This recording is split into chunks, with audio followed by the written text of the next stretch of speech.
করছে।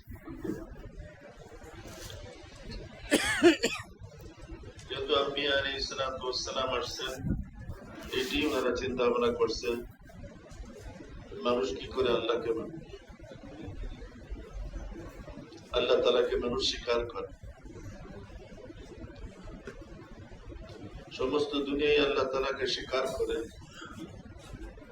কিন্তু মানতে পারে না। খ্রিস্টানরা আল্লাহ তাআলাকে স্বীকার করে কিন্তু মানতে পারে না। ইহুদিরাও আল্লাহ তাআলাকে স্বীকার করে, রোজা রাখে, কত কি করে, ওরা মুহাম্মদ সাল্লাল্লাহু আলাইহি সাল্লামকে মানতে পারে। পৃথিবীর যত দেশ, জাতি, কালো, সাদা, ধলা, সবাই বলে যে একটা শক্তি আছে। আমরা বলি সেই শক্তি হলেন আল্লাহ তাআলা। আল্লাহ তাআলাকে স্বীকার করা, এর উপর কদম জমানো, আল্লাহই আল্লাহ, আর কোন ইলাহ নেই আমার,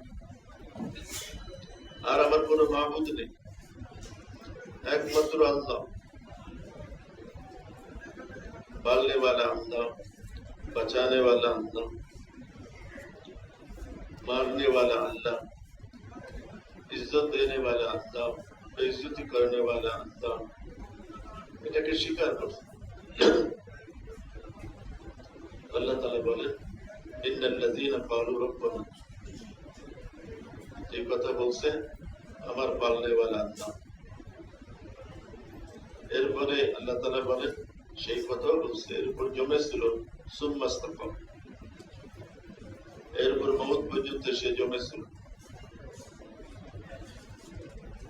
তার জন্য ফেরেশতা নাযিল হয়, ফেরেশতারা বলে, আল্লাহ তাখাফু ওয়া লা তাহজানু, আরে তোমার কোনো ভয় নেই আর তোমার কোনো চিন্তা নেই। কোথাও ফেরেশতারা বলে, তাতানাজ্জালু আলাইহিমুল মালায়েকা আল্লাহ তাখাফু ওয়া লা তাহজানু। কোথাও ফেরেশতারা বলে, নাহনু আউলিয়াউকুম ফিল হায়াতিদ দুনিয়া ফিল আখিরাহ, আরে দুনিয়া তো আমরা তোমার সাথে ছিলাম আর আখিরাতে আমরা তোমার সাথে থাকব, তুমি ভয় করিও না। এজন্য আল্লাহ তাআলাকে যে স্বীকার করছে, আল্লাহ তাআলা তাকে সাহায্য করে।